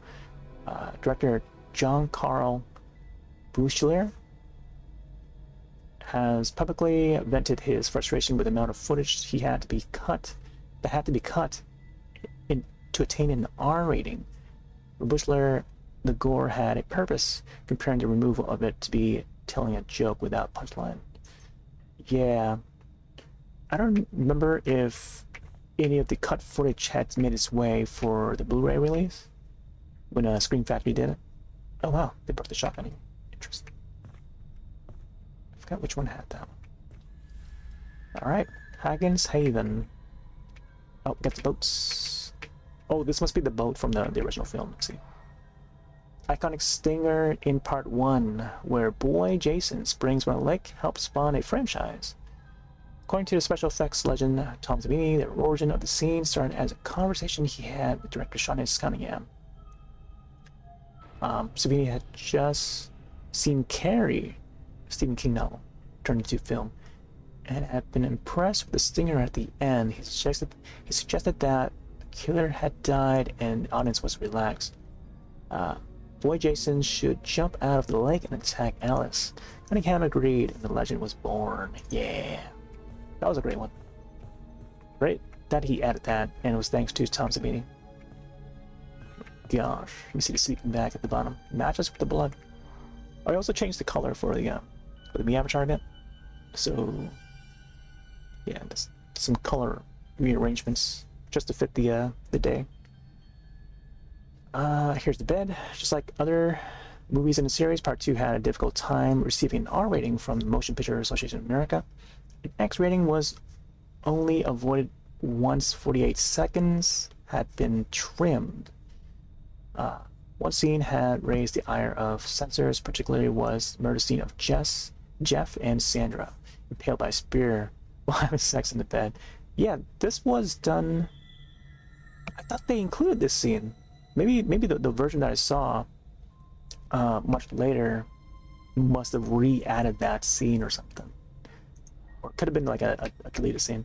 And I remember the Kevin Bacon scene, you know, that one was like the poke through the throat and stuff. That was another iconic one. But yeah, Kevin Bacon in the original. Oh my gosh, look at that mask. That looks like Voldemort right there. The Voldemort before Voldemort. Just realized in the live action film. But Kevin Bacon, who would later star in Tremors, 1990, whichever year it is. It's New York City one. Limited edition 009. Okay, it's like an event. Coming soon. Oh, they never actually make use of this door, this room. Chamber of Horrors. Keep out. This means you. Alright, last room. It's like there's some tent areas. See, I don't think I even have this here. So it should be like a statue or something. Maybe it's a mask, who knows? Can't seem to crouch. Pillow talk. Part 2, where there was much discussion about how the killer could be clad. Ultimately, it was the costume designer who brought up the burlap pillowcase. The headpiece was chosen because it was an item that would have been readily available to the killer. Though it was never well liked by the production crew, it did serve as a bridge to the hockey mask. Yep, rocking horse.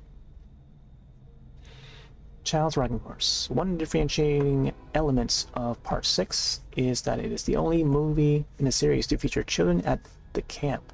The decision was a purposeful choice on the part of the director Tom McLaughlin to raise the stakes and set the audience at edge.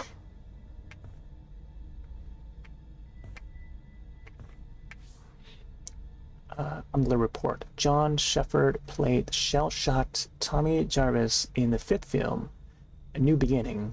Tommy, psychologically damaged by his run with Jason in the final chapter, is sent to a treatment facility called Pinehurst Halfway Home. Shepherd took the role seriously, spending a few months volunteering in a state mental hospital to prepare. Wow, they even scanned the paper. They just edit the phone number. Wait. No, this is the paper that's meant for the film. It's one thick paper right there. Sheet of paper. 1984. Crystal Lake Drive, North Crystal Lake. Patient suffers from extreme trauma, night terrors, and is delusional. Yeah. That's meant for the film. Got some turn up toys there. Seems like executioner. So a dragon or something. Some birds here. Blue jay. Cardinal. Oh, got an army dude. Veteran Jason actor Kane Hodder plays 3 roles in the Jason Goes to Hell. Not only does he play the titular character, Hodder also plays security guard who mocks Jason and the gloved hand who grabs the hockey mask in the final shot of the film. Oh, right. The Freddy hand. Man, I remember that. Man. Yeah, that was Jason Goes to Hell. That was another reason why, like, it was so hyped. I remember the kids on the bus. Like, we were on the way home. You know, I was still in like elementary, and we were on the way home, and people were like talking about, oh yeah, man, Freddy's in the Jason Go to Hell film. Like, what the heck? And for a long while, we were wanting like a Jason versus Freddy sort of scenario for a film, you know, until much later, until like after like 2000, we finally got like Freddy versus Jason, and it was just, I think it was like, thanks to like Ronnie Hu, I think, he directed it. He's done like a lot of martial arts films, and then like you can tell like the fighting scenes between Jason and Freddy in that one. You know, it's meant to be like a fighting film, but it's got those influences of like wuxia sort of fighting movies, because he's done a bunch more. He also did one of the Chow Play films, if I recall, like either the third one or fourth one. It's either Seed or whichever the other one was called. Yeah, Seed of Chucky or Bride of Chucky. Can't seem to go into the tent here. Can't crouch. Oh, there you go. Jean-Paul Sartre, no exit. In one scene in part 6, a group of campers are shown to be sleeping in a cabin. Camera pans over to a little girl who was falling asleep reading Jean-Paul Sartre novel, No Exit. The novel is about 3 people spending eternity together in a small room and ends with a revelation. Hell is other people. Quite an odd book for a child to be reading. And 3 others play Dirty Hams, The Flies, A Respectable Prostitute. Oh my gosh. 712. Huh. Alright. I think that might be all of it. It's also Jason Mask in that box over there. It's pretty cool. Not necessarily like Jason Mask, but like it looks similar. It's a hockey mask. Speaking of hockey masks, I feel like I should also enable a hockey mask for the knee avatar. I feel like there should be some sort of a ornament here in the back wall. Alright, I think that covers all of it. I don't think I have all the rooms unlocked, like this one here. I don't know if I've ever been able to open that one. But yeah, that is all of it. Let me check the back door to see if there's anything. There seems to be only... Oh, you can also exit out here. Because this one's locked, I see. So you can't use that. How long are we at? We're about like an hour and a half. Or I can do like a half-hour game, and then I'll swap over to a different game after. Alright, so I think that's it. Let's see. The moose. Check the clock here. The time is different from the other clock. Start the fire here for a bit. R. Oh. This has been a nice way to end out. Alright, let's go back to main menu. Let me go back. Game. Virtual cabin. They should write that out as leave cabin. So let's do one offline game. Let me check the challenges. I've done some of these already. Oh, 6 out of 10. So maybe I gotta do like multiple times until I meet the number that they ask for.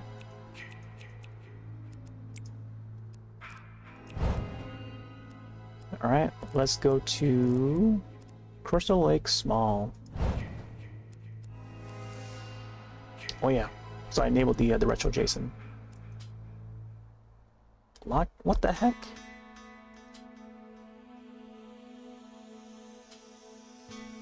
Oh man, the costumes are locked. Level 20. Yeah, this is the one where he goes to Manhattan. Level 20. Wow, this is, I think this is Jason Goes to Hell right here. Part 2. The bag.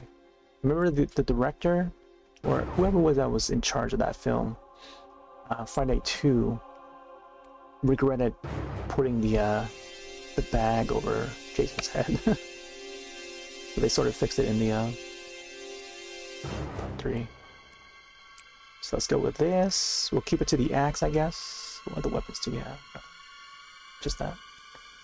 I still don't know how to do like the special kill, like the fatalities and stuff. Start with just 7.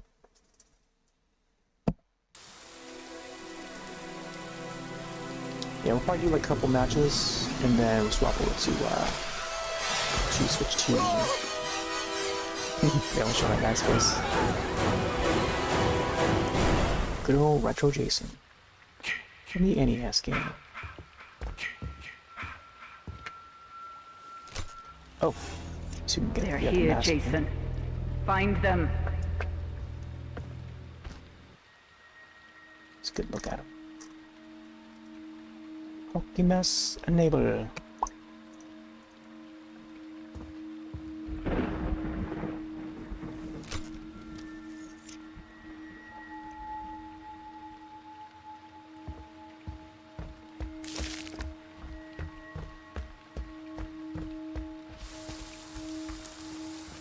See their footsteps. This is a feature that they would carry over to Kill Guys from Outer Space.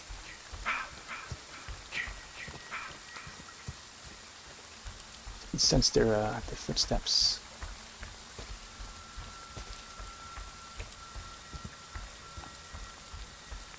So you don't have to worry about stamina either. Jason's a speeder.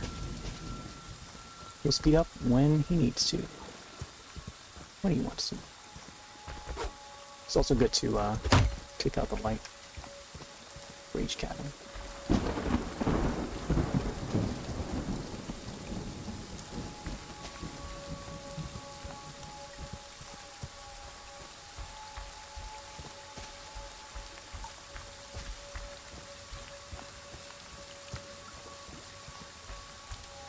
Sure that's in the cabin.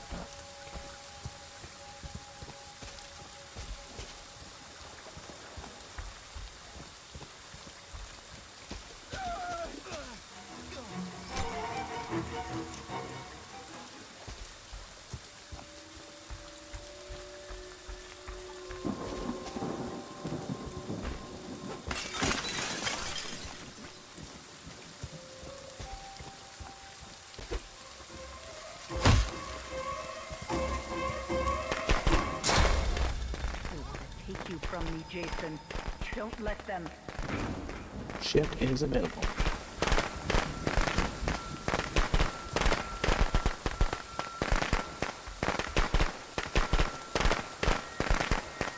Fireworks in effect. Oh, see a couple over here.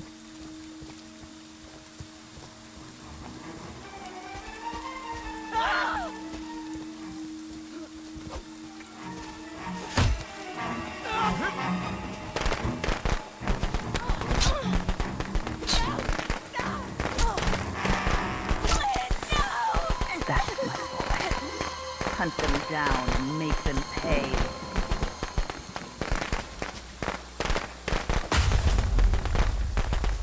Coffee crasher.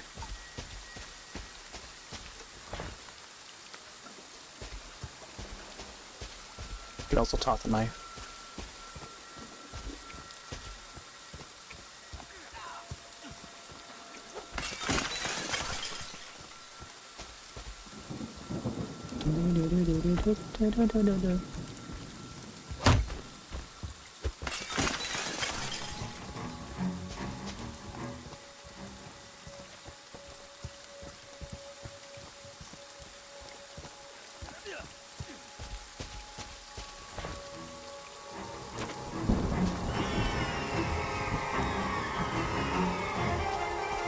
How slow this game was. Or to kill Cosmo out of space.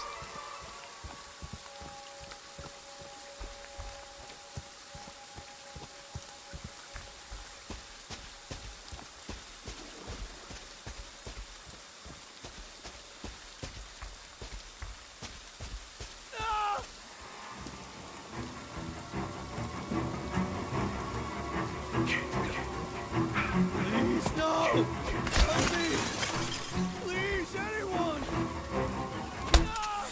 Nice. That's my boy. Kill him with a knife. Hunt them down and make them pay.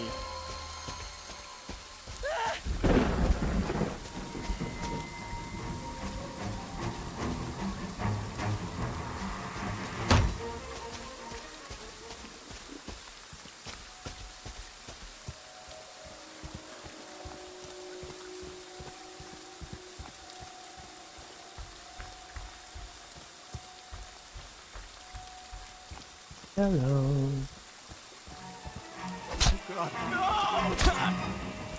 What do you do with fatality?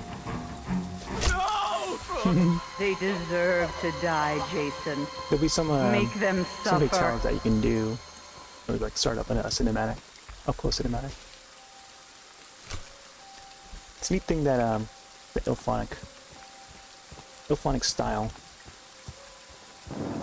it carried over in this game.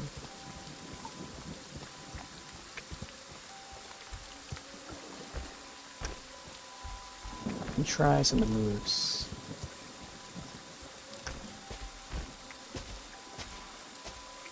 Oh, someone's in here. There's the vision that Jason has. Enables which house has a human inside. So there's one over there. Set this one in here too. Here's Jason.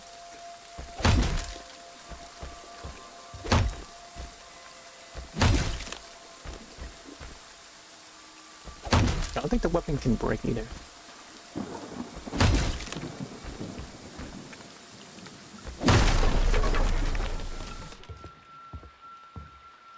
Could be hiding in the closet. There we go.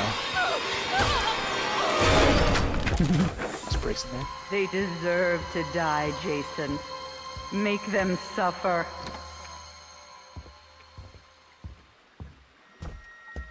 Let's get flashlights.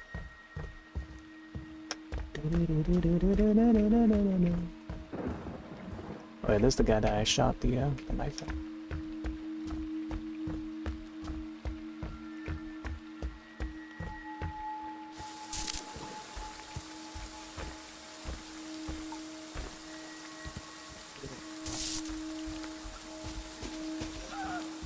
Can also speed up too.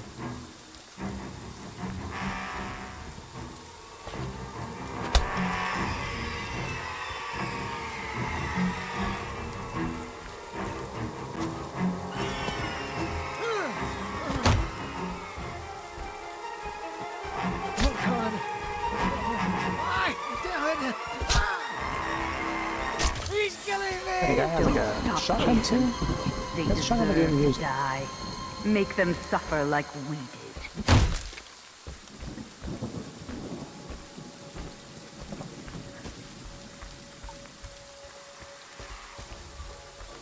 Or try number 4 next.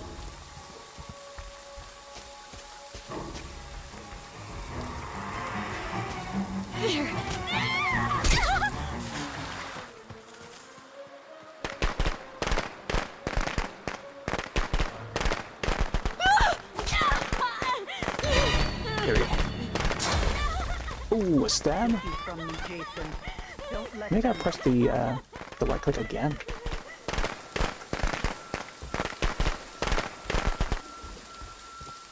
Ba-da, ba-da. Here you go, speed up. Holy shit! Is that a dead body? Good voice.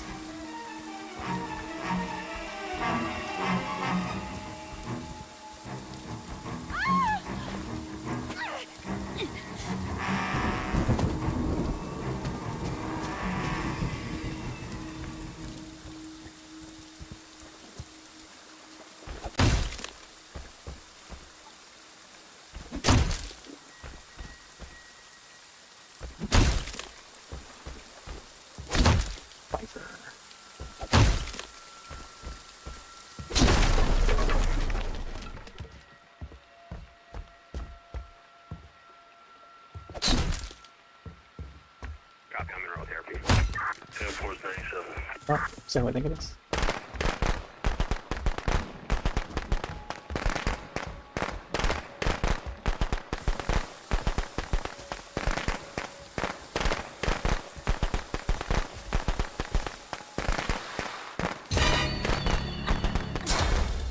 Oh, They want to hurt you, Jason. so I think I can press like Don't let them. 1 through 4 to do the fatality. But I gotta do it quick before they do a stab. Let's see if it feels or not.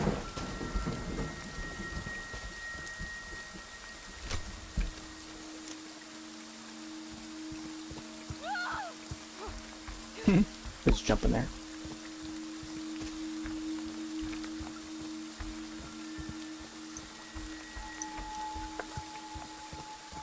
Oh, this door's locked.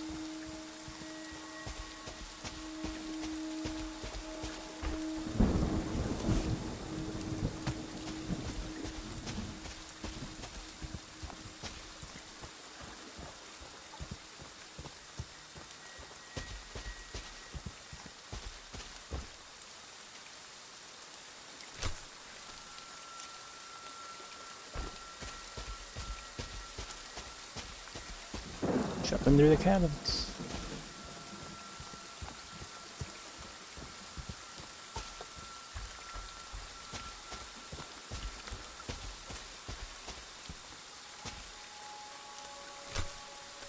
Nice.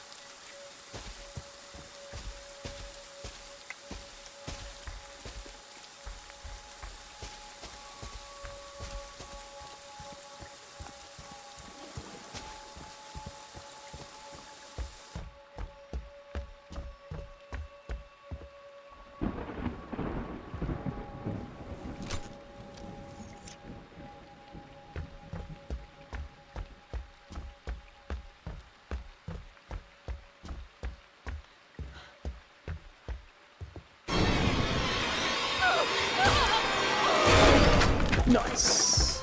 They deserve to die, Peekaboo. Jason. Make them suffer. Sometimes they would hide under the bed too. Brush them.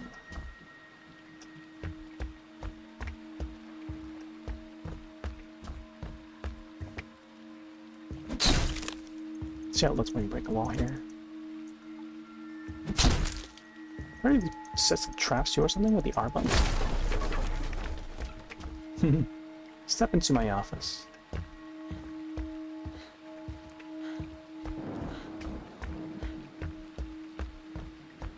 Let's see if there's any more.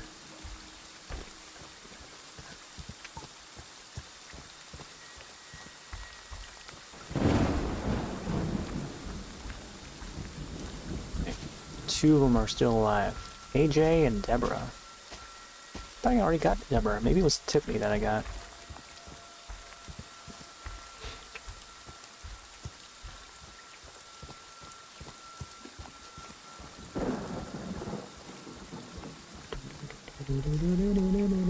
Check the map. Okay, so we're up here. Probably check back here or something. Oop.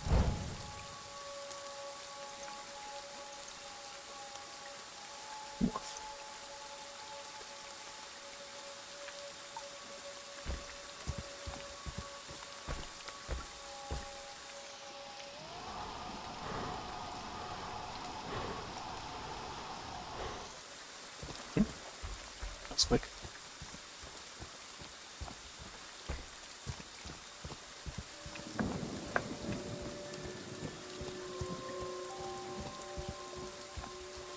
Over some.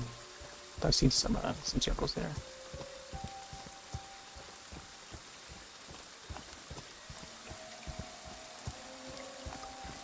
What's that's a radio?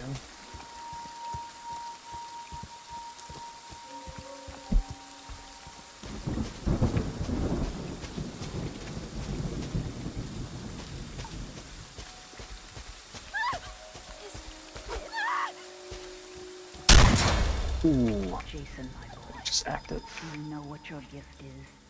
No matter what they do to you, you cannot die. You can never die.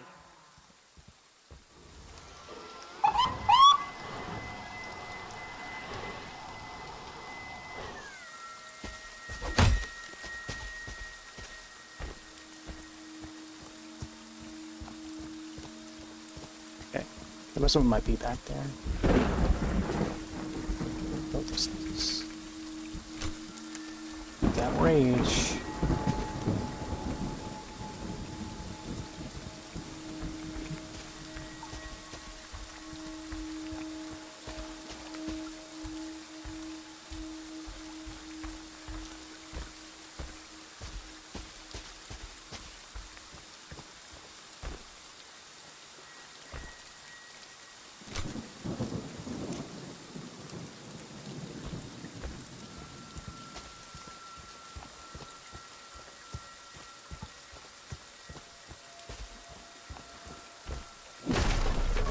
Yeah, you can just walk through the doors now.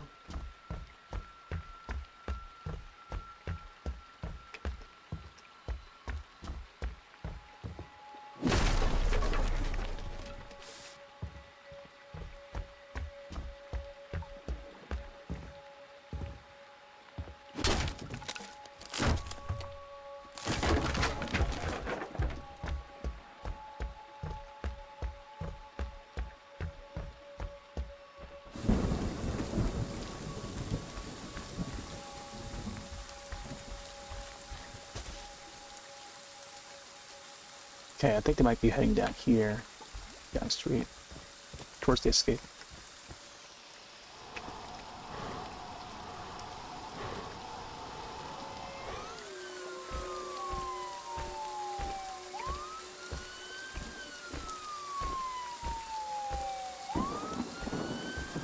Oh, someone's still back there?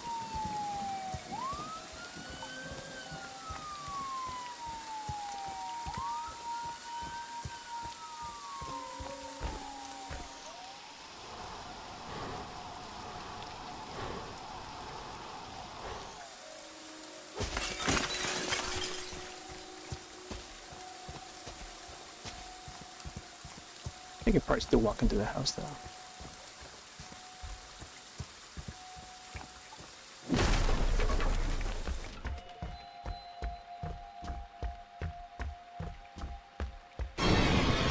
There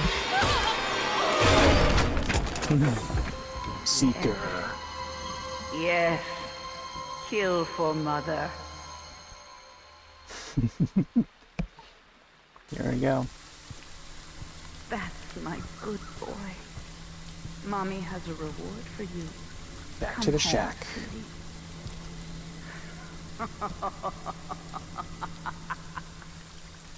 I like the panning of the echo. The laughter.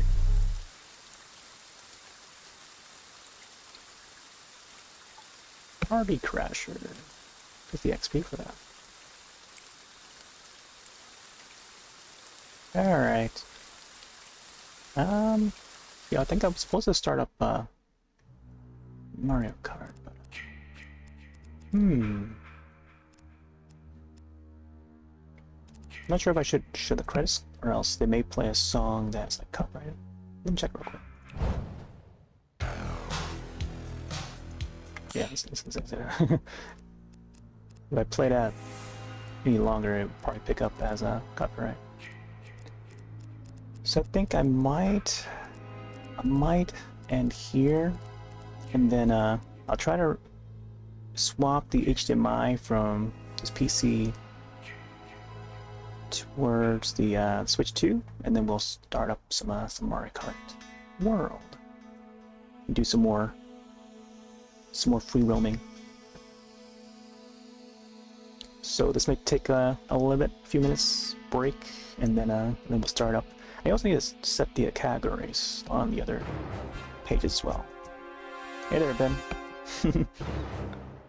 Bunny Ben. Yeah, I just went a tour through the cabin and then did a little match there, offline match. But yeah, apparently we can no longer log in, because we tried to just say error. Yeah, database login failure. So online service no longer works on this. So unless you modify your game, you gotta install the right files. There's a version of the game out there where you can modify the PC version and still connect to a custom server. So that is the working way to get it running again. And then they would include all the skins and stuff, or at least some of them skins. We can go back here.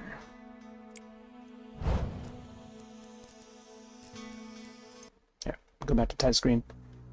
Might just keep on this for a little bit. I'll stay online for Twitch, but I may disconnect from the other services, so I can just start up Mario Kart in a bit. So yeah, that was Friday the 13th, the game. And yeah, no telling what they would do for the next Friday the 13th game. I know that 4 Inc. it's got the new IP, or I guess the current license for the current Friday the 13th IP. Jason Voorhees got a new look, and they've already released images for how he's gonna look in the upcoming entries of Friday the 13th. It's gonna be a new game. No idea if it's gonna be a remake of this one. Maybe built from the ground up or something. Maybe it has like a new look of Jason in that game. That's yet to be seen. New movie on the way too, I think. So yeah, no news as of yet other than those images that's been put out. JasonUniverse.com, I think, is the official URL for it. And yeah, the next Friday the 13th is going to be February 2026. So hopefully by then we'll get some Friday the 13th news. And yeah, we'll see the new beginning of what's to come for Friday the 13th. So yeah, they are making a new game. New game and new movie, I think. So let me see if I can actually bring up the website so I can actually show it instead of just talking about it. There's also an official Twitter as well. Let's see. I was bringing up the old tweets from when I tweeted about Summer Camp, the game that was the precursor to this. So this is Jason Universe, official accounts, 13, Jason Universe 13, Universal Halloween Horror Nights, Jason Universe taking part in Halloween Horror Nights. This was just posted today. Killer announcement. You know, let's all watch this here. I'm gonna play without audio, but it's good to see something here. It shows up for screen. Wow, this was just posted 9 hours ago. Friday the 13th.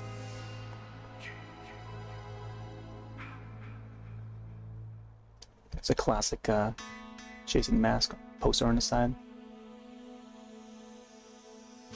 So there's the new look for Jason right there on the TV.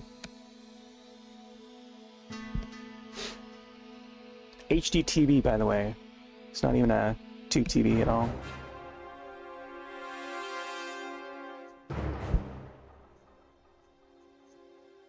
Notice how there's like a 1 and 3, 1v3. Oh, there you go. That was posted today. Jason 45 right there, 45 years of fear. There he is. There's the new look. This was posted on May 15th. Just after the anniversary. I see the comments already. Simpsons touch. Yeah, so there's the new look. I don't know. Some would complain about him being scrawny, but I don't know. I think the one thing that they could have, I don't know, make note of is the mask design. I'm more so about the mask design. I feel like the eye portion could have been done differently.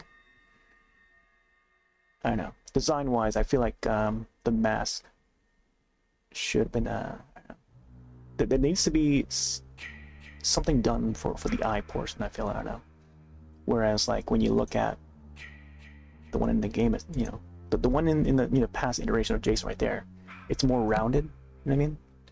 Whereas like the new design, like it's more squared for some reason, like rare, like rounded corner square. Seems to be the trend nowadays with the modern mobile scene. I don't know how it works for the mask though. What's this here? Like discussing, it's posted the reveal of the mask. Yeah. See how the eye portion of the mask is like sort of squared? There's the reveal. I know, it's alright. I think more importantly, we gotta see how, you know, what he does in the movie itself. Oh, right here. Linda Cardellini is gonna play Pamela in the upcoming A24, I think, Crystal Lake series. There's a TV series on the way, prequel series, so we get to see Pamela in her younger years, you know, before she appears in the first film. And yeah, this actress, she was in the Scooby-Doo movie. Again, lots more Scooby-Doo, but she played Velma in the live-action Scooby-Doo. Yeah, it's pretty cool. Yeah, that's Pamela, original Pamela. So you notice how like the original masks has the rounded eyes. Something about the new mask is like it's too squared. I feel like they could have make it more mean looking. I don't know, just me. Overall, I don't know. It seems alright. But anyways, like that's the news so far. That's the update. Who knows what's gonna happen a year from now? Next Friday 13th is gonna be in February, and yeah, maybe October this year they'll probably announce more things. But we'll see. Anyways, we'll take a short break here and then swap over to some Mario Kart afterward.